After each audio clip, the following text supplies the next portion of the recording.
c'est le cas de le dire, Christine, mais il n'y avait rien à dire, c'est une ouverture du score qui à ce moment-là est largement méritée. Oui, mais si vous prenez ces moments-là de match, et puis à partir de la 80e quand même, vous voyez à chaque fois, vous pouvez tracer les distances entre le porteur de balle et le Belge, le défense qui doit défendre face à lui, la distance s'est réduite. Enfin, il n'y a pas de secret. Les laisser manœuvrer comme ça, même ici, allez, Marc, ils sont à 2 face à 4 défenseurs. Ouais. Tu me passes la balle là. Ah ben oui, ils sont fait une belle passe.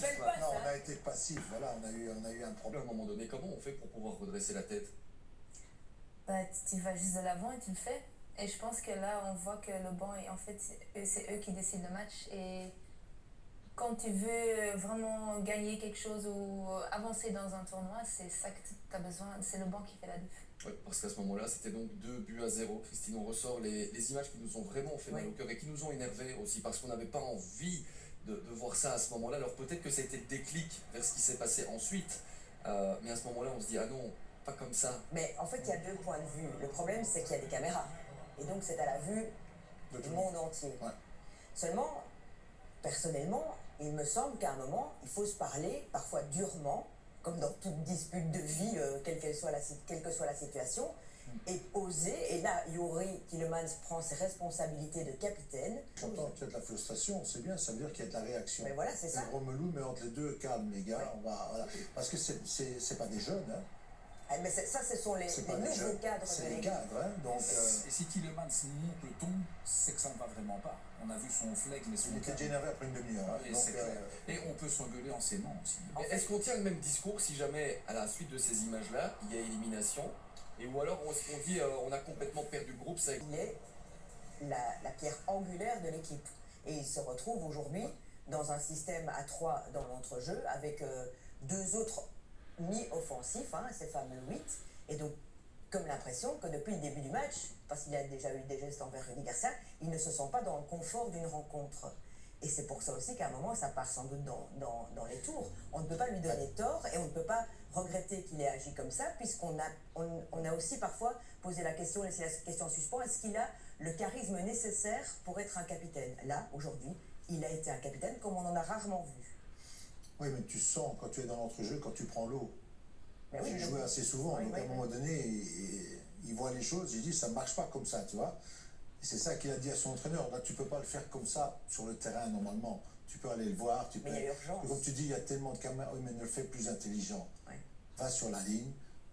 Mais c'est étonnant que ça passe. Voilà, bon, c'était beaucoup de frustration. Il n'est pas comme ça d'habitude. Hein. Non, mais c'est bien qu'il réagisse, c'est pour faire bouger le jeu, il sent que ça ne va pas. Le navire coule, et là, il est en train de le dire, en fait.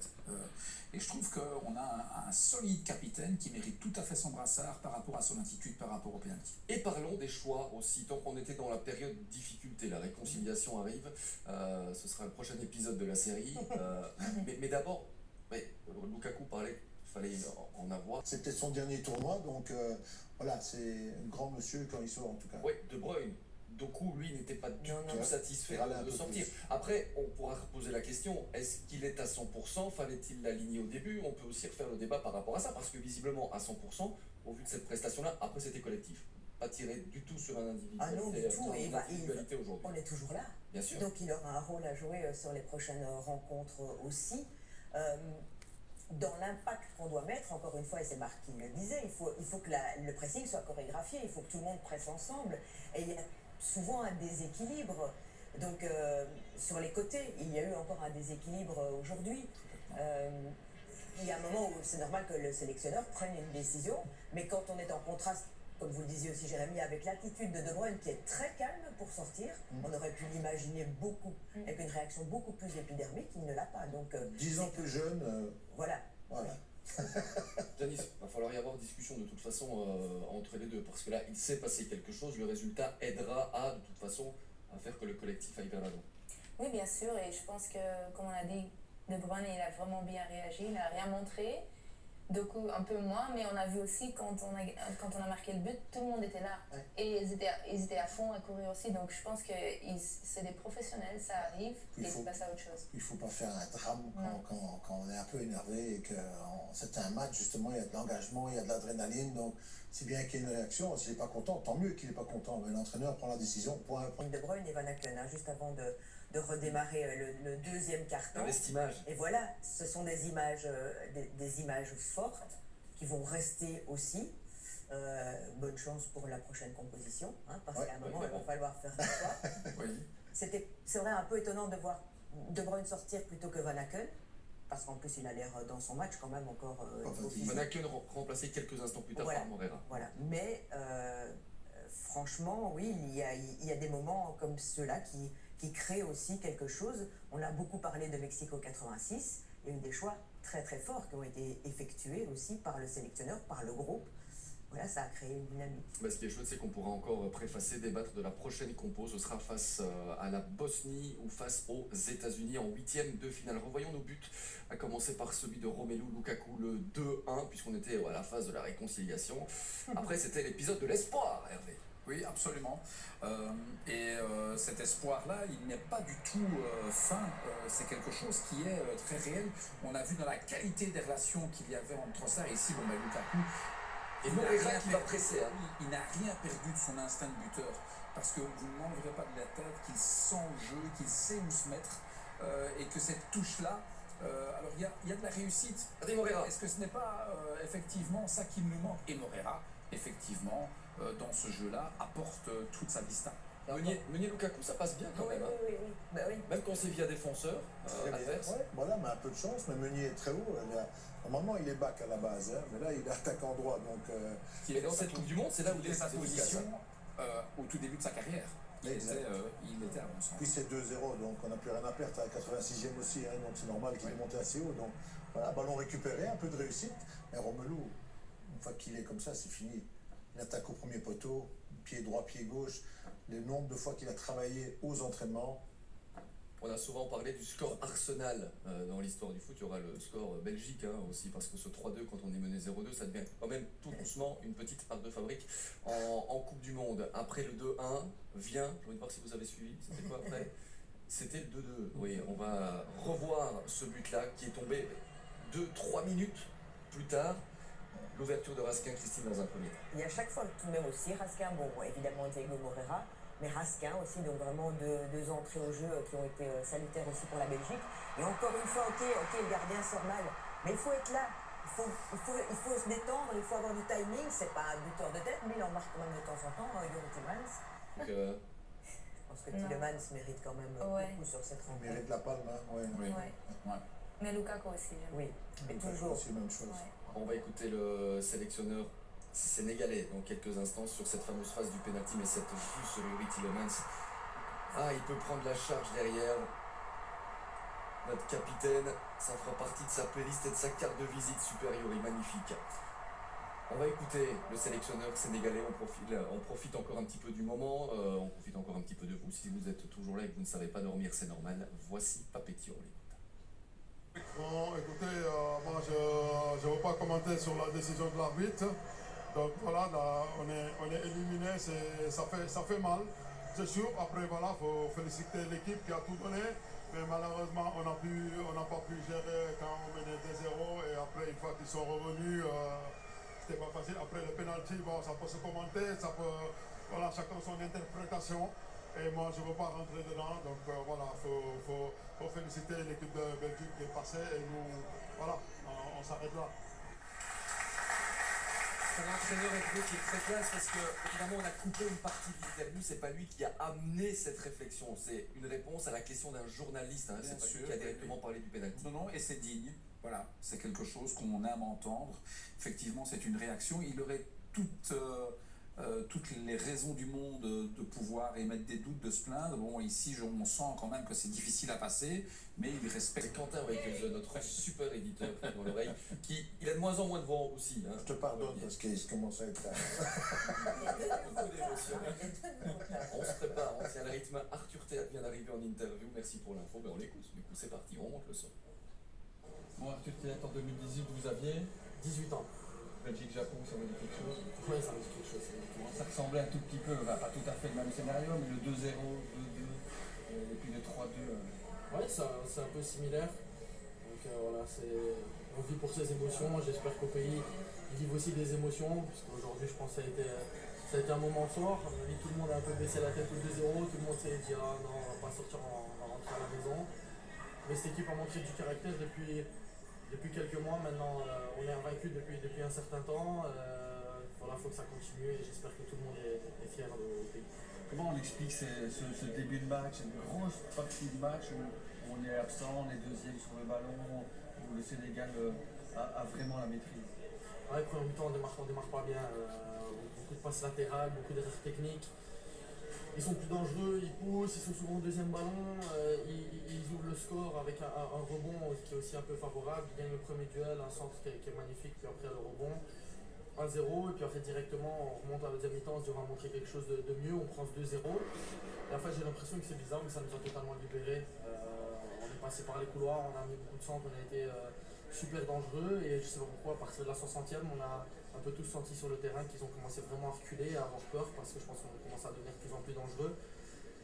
Et c'est toujours comme ça, une fois que tu marques le premier, tu sais que tu rentres dans leur tête, et le deuxième but fait 2-2, et après en prolongation on avait l'impression qu'ils ne voulaient plus trop jouer, et voilà, on a ce penalty avec le but. Là, ce penalty avec Yuri Tielemans qui prend ses responsabilités. Il en fallait, comme on dit. Hein.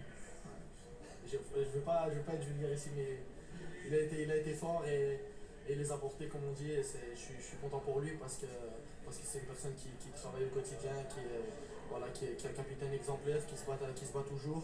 C'est un peu un travailleur de l'ombre, mais avec énormément de qualité et de talent, et il le mérite 100%. Je suis vraiment content pour lui et content pour toute l'équipe parce que cette équipe est vraiment formidable. Et un banc déterminant. Pardon? Un banc déterminant. Un banc déterminant, et pour aller loin dans une compétition, ça doit toujours être comme ça. Un banc, voilà, bien défendre, un bon gardien et des remplaçants déterminants, ça va être ça la clé, une bonne entente. Elle est un peu la fête.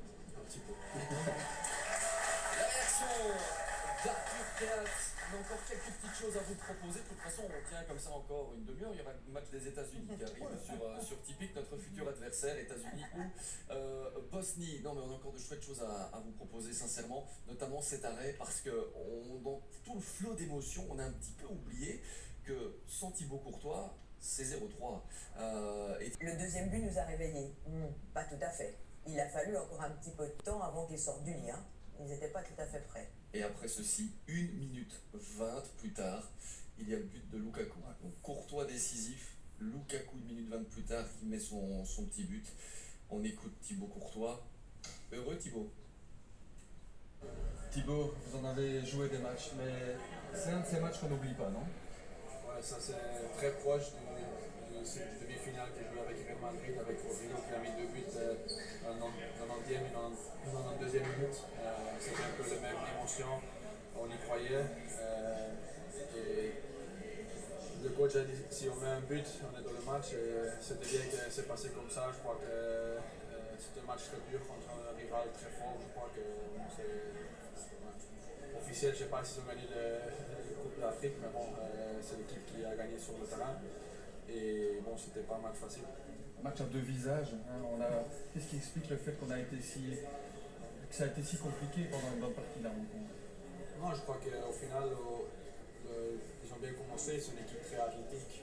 Et je crois qu'au début, on a voulu trop jouer dans l'espace, trop jouer lent. Et eux, là, ils sont rapides, ils sont forts. Je crois que les dernières 15-20 minutes, on a joué vite sur le sol. On a créé quelques occasions et on voulait faire ça le deuxième mi-temps. Mais bon, on s'est pris par un long ballon, 2-0. Et là, je sentais que c'était difficile. Mais je crois qu'on a y croit. J'ai fait encore l'arrêt là sur Mané. Je crois que ça s'est donné un boost aux équipes. Et le moment que Romelu fait le 2-1, je crois que là tout le monde a cru et eux ils ont commencé à. Je crois que c'est l'équipe jeune aussi qu'ils ont, donc là ils ont commencé à douter, on fait le 2-2 et là je sentais que le match allait au pénalty parce que je crois que les deux équipes, nous on avait plus de possession et eux ils étaient contents avec ça et ils voulaient aller au pénalty.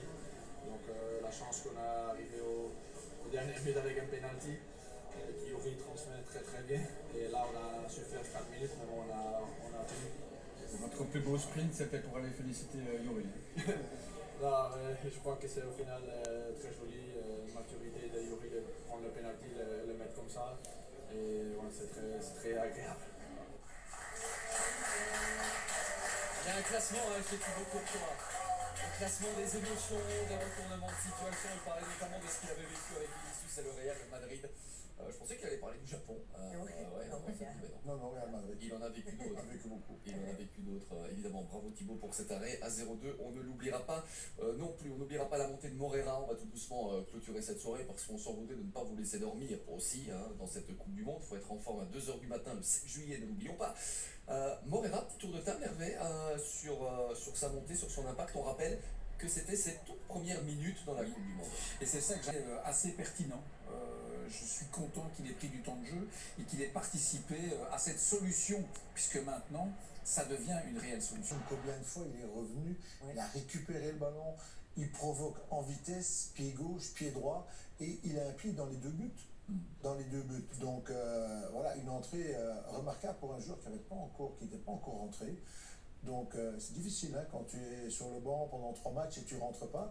Et là, il avait le feu, il a une envie énorme, il a bien montré et il a beaucoup apporté en tout cas au pays. Alors c'est trop tôt ou trop tard, c'est selon pour commencer à parler de la suite, mais c'est quand même un vrai signal qu'il a envoyé à Rudy Garcia. Se posera la question, doit-il être titulaire ou pas, doit-il continuer à sortir du banc? En tout cas, ce mec a fait du bien aujourd'hui. En tout cas, la question, et la réponse sans doute, c'est qu'il mérite du temps de jeu. Ça, c'est clair. Il mérite d'être une solution dans une rencontre. Il a dit clairement à tout le monde qu'il était là. Donc, voilà, il faut le montrer, comme Pardo, il rentre, c'est des joueurs qui sont intéressants et tout le monde participe, c'est très bien. Et un tournoi comme ça n'est jamais beau, il est toujours beau quand arrive ce genre de situation. Aussi, on peut repenser à Divock Origi, que Marc emmène en Russie en 2014, qui n'était pas attendu et qui est aussi un élément clé de cette campagne de Coupe du Monde. Donc, à chaque fois, il y a des révélations. Des révélations comme ça. Donc en fait, tu as vraiment envie de le ramener une fois pour vivre un match avec lui. Ben oui, c'est vrai. Pourquoi pas? Non mais sincèrement, c'est une vraie demande en direct à Joseph. Mais il nous écoute peut-être. Il suffit de le contacter. On s'arrange dans la foulée, Marc, on a noué Camdelia ce soir, c'est clair, on avait déjà avant l'émission, mais là depuis le 3-2, votre chemise est un peu froissée, je la repasserai moi-même. D'accord. J'avoue que c'était pas le match surpris. Le match de Lukaku à la loupe, le voici aussi, quelques images pour se refaire plaisir de notre attaquant qui vit, on le rappelle, sa dernière Coupe du Monde aussi. Janice, faut pas oublier les émotions, c'est aussi tout un symbole de se dire, Romelu ne voulait pas que ça s'arrête là. Exactement, et c'était pas facile pour lui pour entrer parce que c'était qu'après 10 minutes qu'il a touché le premier ballon. Mais je pense qu'il a encore montré pour la je sais pas combien de fois qu'il mérite sa place là et c'est un vrai buteur. C'est un point d'appui, il donne des choses à notre équipe que les autres ils ont pas et du coup c'est bien. Il rassure sans doute aussi. On a suivi la rencontre des Anglais tout à l'heure avec Harry Kane, on a vu Haaland avec la Norvège. Ce sont des joueurs qui rassurent toute une équipe et qui font penser, la solution, elle est sans doute peut-être là. On garde le rythme encore un petit peu sur la une, on retourne du côté de Seattle avec Thomas qui est au cœur des supporters. Thomas, comment on a vécu tout ça là-bas du côté des États-Unis? Oui Jérémy, ambiance de fou là, on a quitté le stade, on est revenu à la House of the Devils pour faire la fête avec les supporters belges et notamment avec Geert. Geert, quel match de dingue! Quel match, c'est incroyable. 86 minutes, on n'y croyait pas. On pensait que c'est foutu, on ne gagnait pas. Et après, Diego, prolongation, fantastique. Est-ce que c'était mieux que Belgique-Japon? Pardon? Est-ce que c'était mieux que Belgique-Japon au niveau des émotions? Oui, on a parlé du Japon, c'est un peu similaire, mais le Sénégal c'était plus dur, je pense. Mais c'est similaire, c'est fantastique. Vous avez vu la Belgique être éliminée à un moment donné, vous étiez prêt à repartir du stade? Non, on part pas, on est des supporters, donc on reste à la fin, on supporte l'équipe toujours, mais c'est dur, vraiment dur. Et maintenant vous y croyez pour la suite du tournoi, après cette victoire-là, ça peut être un déclic? Oui, je pense maintenant, les US ou Bosnie, c'est le moment d'aller en avance. On doit attaquer. Et puis on verra, je pense que c'est l'Espagne après, j'imagine, donc ça sera parfait. Et les gars, alors on pousse un peu la chansonnette là. Et on a gagné. Comment Belgium? On a gagné. On champion du monde. Voilà Jérémy, vous le voyez, il y a beaucoup d'ambiance. Et puis là, il y a l'écran géant. Vin va se tourner, vous le voyez. Et oui, on se prépare à regarder ici le match des Américains pour savoir si on va jouer les USA ou la Bosnie. En tout cas, les supporters, ils se remettent un peu doucement de leurs émotions. Ils vont revenir ici à la House of the Devil et faire la fête le plus longtemps possible. Merci pour le boulot, Tom.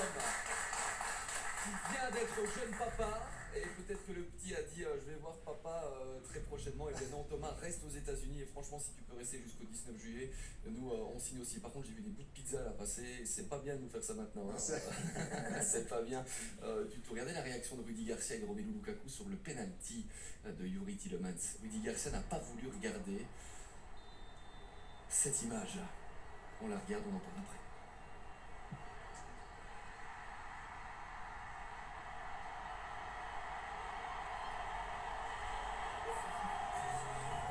Il a compris tout calmement que son équipe passait devant.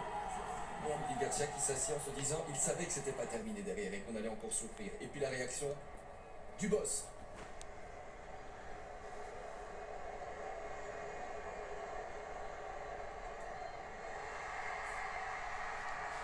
Mais que c'est bon! Mais que c'est bon de voir ces images! Je pense qu'il adresse une demande très claire. Hein. En levant son doigt, il demande très clairement un petit coup de main providentiel. Mon Dieu. Et pense à son papa. À son papa, certainement.